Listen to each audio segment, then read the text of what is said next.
guys, it's Cece, and today I'm here to share with you some May favorites. As usual, I have a bunch of exciting categories to split all of this stuff into, so I can just tell you a lot of my favorite pretty much everything type stuff in May, and let's just get started, and we're going to jump in talking about some more bookish things. Oh, actually, before we start, just wanted to say, yes, I do now have a new bookshelf. Everything behind me is different, and a reorganization video is coming on Tuesday, so then you can see what this all looks like, and not just my background, but doesn't it look so beautiful? Look at it! Isn't it beautiful? Okay, sorry, now stuff. My favorite book that I read in May was A Darker Shade of Magic by V.E. Schwab. I think I gave this book enough hype when I did my May wrap-up and just talked about how much I loved it, but, like, I feel like you guys must know this was my favorite book that I read last month. I loved the characters, I loved the world, I loved the magic, and I also really love the fact that Victoria Schwab's writing continues to really impress me. I've previously read Vicious, and I loved that, and I'm so glad that my love for her writing is continuing in this book because it's just something that I absolutely love, and I really need to get my hands on A Gathering of Shadows. Next up, I want to talk about my favorite new booktuber that I discovered in May, and that is Winx from Winx and Ink. I did talk about Winx in my 1-year anniversary on Booktube video, I think, but she's my favorite new person that I discovered in May. I love the kinds of books she reads. I think that she's so sweet, and I think that her reviews are so interesting, and overall she's just a super nice person in general. So if you aren't already watching Winx, I highly encourage you to go watch her channel. Plus, she just started a new subscription box service, which seems really interesting, and you guys should go check that out too, because I think that it could be a really cool thing. So yeah, love Winx. I'm so glad that I found her channel in May. So, the new Bookstagramer that I really want to recommend, whose photos I absolutely adore. I didn't necessarily discover her in May, but her pictures just stood out to me, and I think that she takes beautiful photos, and that is, alright, forgive me, she's Norwegian, so I'm not quite sure how to pronounce this. I looked it up, and hopefully it's correct. Her name is Marlene from Booktuber, I think. Her photos are just beautiful. I think they have such a distinct color scheme, but I just think that her photos are absolutely gorgeous, and every time I see them, I'm a little bit more impressed. So if you aren't already following Marlene, she has beautiful photos. Okay, some favorite videos. I have 3 that I want to share with you. So there were lots of new fun collabs that I really enjoyed watching in May, but my favorite of those was probably the blindfolded book cover challenge that Booksplosion did with Tasha from Tashopolis. It's always interesting to me to see YouTubers who've collabed a lot try to come up with new challenges, and I just thought this was a really fun one for them to do. They made me laugh a lot, it was really funny, and I really enjoyed watching this video. My second video that I want to mention is the A to Z of Queer Lit that Perpetual Pages did. Adriana did a great job of listing books, a lot of books that I'd never heard of, and lots of new books for me to check out. I have previously mentioned the A to Z of LGBT Lit that George Lester did, and I loved that video, and this was just a fun new one to watch as well. There are a couple of other booktubers who've done this video, and I just think it's a really great one. I think it's a wonderful way to discover new queer lit that you may not have heard of before, and I really want to do it eventually because I think it's a great video, and I really enjoy watching them, and Adriana did a great job. And the last video that I want to mention is not a booktube video, and it is a video that was called Why Lesbians Don't Date Bisexuals by Miss Fender. Miss Fender is a YouTuber that I discovered probably in May also, and I really love her videos, but the reason this one was really fun is that Ashley Mardell from Ashley's channel was in it, her and her fiance Grace, and they are 2 of my favorite people on all of YouTube, so to see all of them together in one video was really fun. Plus, Elena's series, I Don't Buy It, is one of my favorites. I think it's so funny, so seeing that series that I absolutely love with a couple of my favorite YouTubers made it really fun.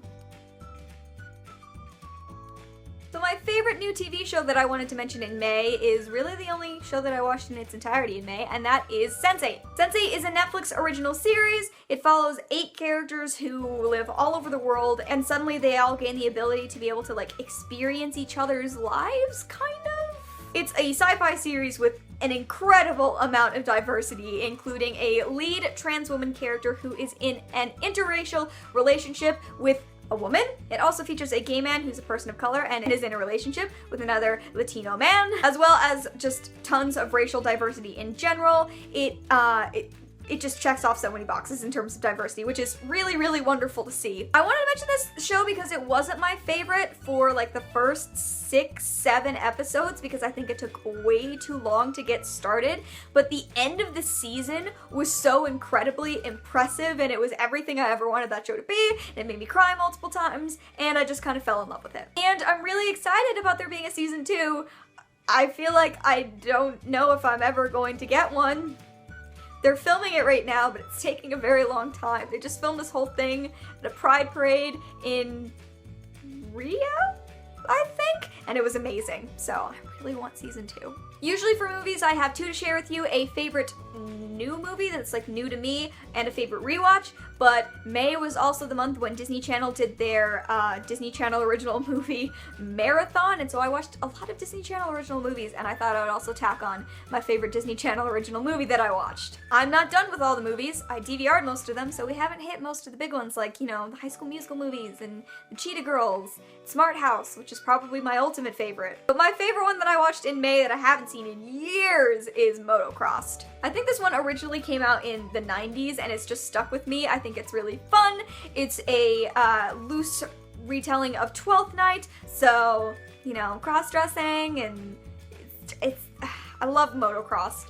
Plus, it's one of the few Disney Channel original movies that like really held up for me. Like most of them were kind of painful to watch sometimes, but Motocrossed held up really well. Like I could see myself watching it again a few years down the road, so awesome. My favorite rewatch movie that was not a Disney Channel original movie was Pirates of the Caribbean: Curse of the Black Pearl. I haven't seen the first Pirates of the Caribbean in years, and watching it again was like, oh man, I was so obsessed with this movie. It's like I'd allowed myself to forget how awesome I think the Pirates of the Caribbean movies are, and I watched that again and I was like, the passion was renewed. And my favorite movie that is new to me was I watched Brooklyn. This was the movie that I watched on the plane ride home from school this semester, and I am so glad I did, but also, I don't know why I chose this one. I always cry more on planes. It's like a scientific thing, actually. You're more predisposed to cry on an airplane than you are on land. So, yeah. But I watched this movie and I cried. The woman next to me also watched the movie and she cried, so we kind of like bonded over the fact that we were embarrassed about crying on an airplane. Anyway, Brooklyn was really, really fantastic. I'm sure you've heard of it. It was nominated for Best Picture this year for the Oscars. It's just a really beautiful movie. It made me laugh, it made me cry, and I really, really want to watch it again because I loved it. So now I'm going to talk about a top 5 of songs that I really enjoyed listening to in May. The first one that I want to mention is Secrets by Mary Lambert. It's an unbelievably like cheery song. It's just one that makes me want to dance and be happy.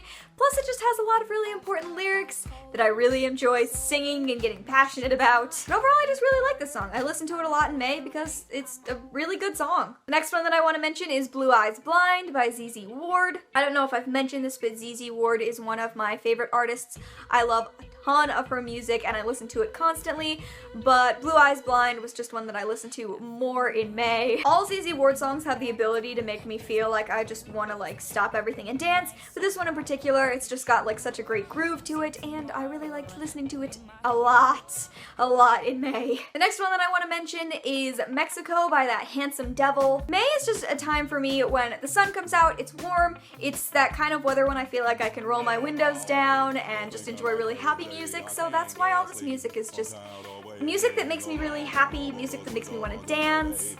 That's what I was listening to in May, and that definitely applies to this song. Just like Blue Eyes Blind, I think it has a certain groove to it that makes it really fun to listen to, and every time I listen to it in the car, I always end up dancing a little bit more than dancing enough that some people look at me from their car. But that's okay, because this is a great song. Next I want to mention Cut It Off by Mal Bloom. I feel like I'm always listening to this song. It's just one that I discovered. Actually, I know how I discovered it. On 8 Tracks, I've had this kind of project where I've slowly been creating the Lumberjanes playlist from the Lumberjanes comics, and this was one of the songs that I discovered through doing that project, and ever since then I've just kind of been obsessed with it. I love the way Malbloom's voice sounds, I love the song in general, and I really want to learn how to play it on the guitar because it's overall just a really fun song. And the last one that I want to mention that I listened to way too much is Old Number 7 by The Devil Makes 3. This song is such a thing for me because every time I listen to it, I have to like consciously tell myself to not associate it with Supernatural, but it's actually impossible for me to do that. This song legitimately sounds like it was written for Dean Winchester, and every time it comes on, I'm like, okay, just appreciate the song. Don't turn into a big old Supernatural trash can. And then like 10 seconds into the song, I'm like, this song's about Dean. Like, I can't believe the similarities that it has to Dean's character overall in that show, and plus it's like just really good song to listen to, and I like to sing it really loud, and I love it, and I wish I could be free of my Supernatural trashness. Alright, so now we are moving on to Funko Pops, and I have 5 new ones to show you that I acquired in May. I don't pick favorites, I just kind of show you everything, so yeah, let's just get started. First of all, kind of a random one, and the inspiration for me really wanting to rewatch Pirates of the Caribbean, I picked up Davy Jones from the Pirates of the Caribbean Funko Pop collection. He is fantastic. I love his peg leg. I love the way that the sculpt looks with his tentacly face.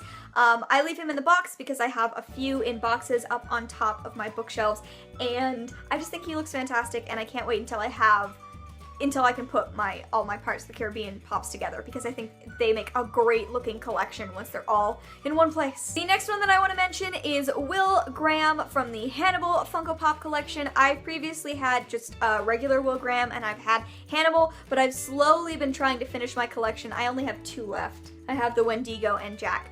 But I really wanted this Will one because it's such like a distinctive scene in the show when he's in the straitjacket and he's got the thing over his face just like Hannibal in Silence of the Lambs. And these did not sell very well, so this was on sale. I thought it was on sale for $10, and then I got up to the front and they rang it up and it was $5. So I was like, yeah, I think I can spring $5 for this guy. Do you have any of the other Hannibal Pops in the back that I could pay $5 for? That'd be great. Other 3 Funko Pops that I want to talk about were all technically birthday gifts. My friends and I don't exchange birthday presents until I get back for the semester from school because I live in New Jersey and they still live here in Utah, so we don't exchange gifts until we see each other again. But they got me Pops that they specifically heard me mention in the Funko Pop video that I did with Janelle, which was so sweet of them, and it made me love all of these. So first, I have to mention 2 that are behind me. My friend Haley was there for me when I began my descent into Doctor Who madness, and so she heard me mention the fact that I did not have Rose or River in my collection, and she bought me both of them for my birthday, and I'm so happy because they complete pretty much the collection of Doctor Who people that I want to have right now until there are more made. I've really, really wanted more ladies of the Doctor Who world because, like, I love my doctors, but where are my companions at? So I absolutely love them. Rose is also my favorite companion, and she's one of my all-time favorite female characters, so just like super pleased to have both of these now. And they're both so cute. I love that Rose is wearing her outfit from the Empty Child, like, Doctor Dances thing. I think that makes her look so cute. She's got a little hair tie. I think River's adorable in her outfit. I love them both. And the last one that I want to mention that I'm so happy about, my wonderful friends Paige and Brian heard me mention that my ultimate pop that I wish I could own was Headless Ned Stark from Game of Thrones, and he is worth so much money. So they did not buy me that, but they made me a personalized Headless Ned Stark. So this is their one-of-a-kind personalized one. It has a little sticker on top to indicate that it's just mine, and it's got my face on it. So I leave him in the box because I like to display him, but what is wonderful about him is that you can tell he is headless, and that is like super silly and wonderful, but he can actually be headless. So there you go, Headless Ned Stark. I love it.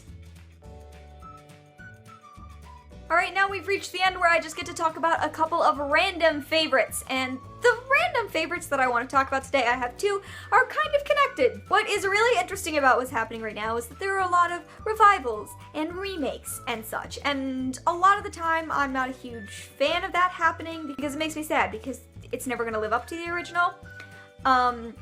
But no matter my feelings about whichever things are being remade, what's great about remakes is that merchandise starts to exist that never would have existed before. So, first example, I identify with Marlin from Finding Nemo very deeply. I just connect to him as a fictional character. That is who I am in real life, if you're curious. But there's never any Marlin merchandise because no one cares about Marlin, they care about Dory and they care about Nemo.